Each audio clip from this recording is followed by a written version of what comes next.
Chemistry के एक important topic को डिस्कस करेंगे, that is about the atom, number of electron in orbit. Orbit के अंदर कितने इलेक्ट्रॉन होंगे इसके बारे में डिस्कस करेंगे। काफ़ी इंटरेस्टिंग टॉपिक है।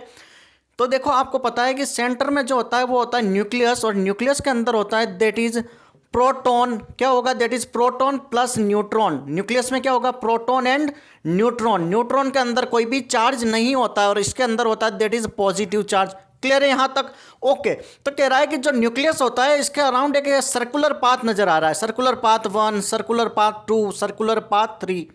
तो ये कह रहा है कि न्यूक्लियस के चारों एक सर्कुलर पाथ, उस सर्कुलर पाथ के अंदर इलेक्ट्रॉन रिवॉल्व करते हैं। यहां पर इलेक्ट्रॉन रिवॉल्व करेंगे। क्या करेंगे? इलेक्ट्रॉन रिवॉल्व करेंगे। और इलेक्ट्रॉन के ऊपर चार्ज होता है that is negative charge. Electron के ऊपर नकारात्मक चार्ज होता है। क्लियर है यहां तक?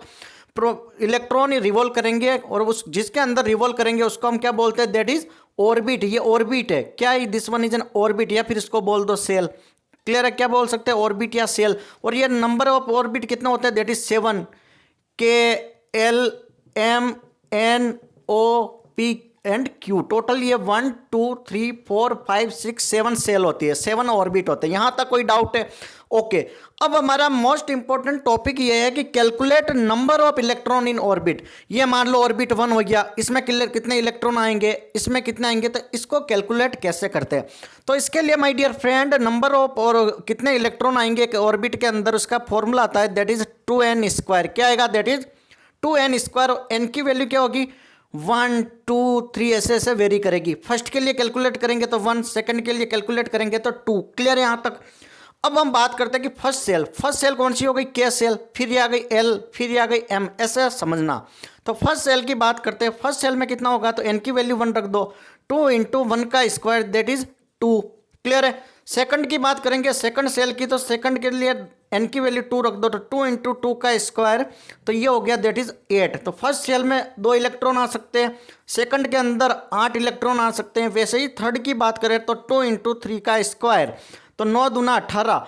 ठीक है, तो टोटल थर्ड सेल में 18 इलेक्ट्रॉन आ सकते हैं। तो अब इलेक्ट्रॉन की फिलिंग कैसे होगी? मान लो ये न्यूक्लियस है, मान लो ये न्यूक्लियस है, इसके चारों ओर ये सर्कुलर पाथ है। अब इलेक्ट्रॉन बताना, तो यहाँ पर 2 इलेक्ट्रॉन ही आ सकते हैं फर्स्ट सेल में। क्लियर है? क्योंकि हमारे यहाँ पर कितना है? 2। अब सेकंड की बात करता हूँ तो 1 2 3 4 5 6 7 8 इलेक्ट्रॉन आ सकते हैं। वैसे ही अगली सेल बताओगे तो 18 आएंगे, और ऐसे आप कैलकुलेट कर सकते हो। तो इसका फॉर्मूला आपको याद रखना, दैट इज 2n स्क्वायर। यहाँ से कई बार क्वेश्चन पूछा जाता है। Thank you so much. Channel पर नए हो तो लाइक से सब्सक्राइब जरूर करें।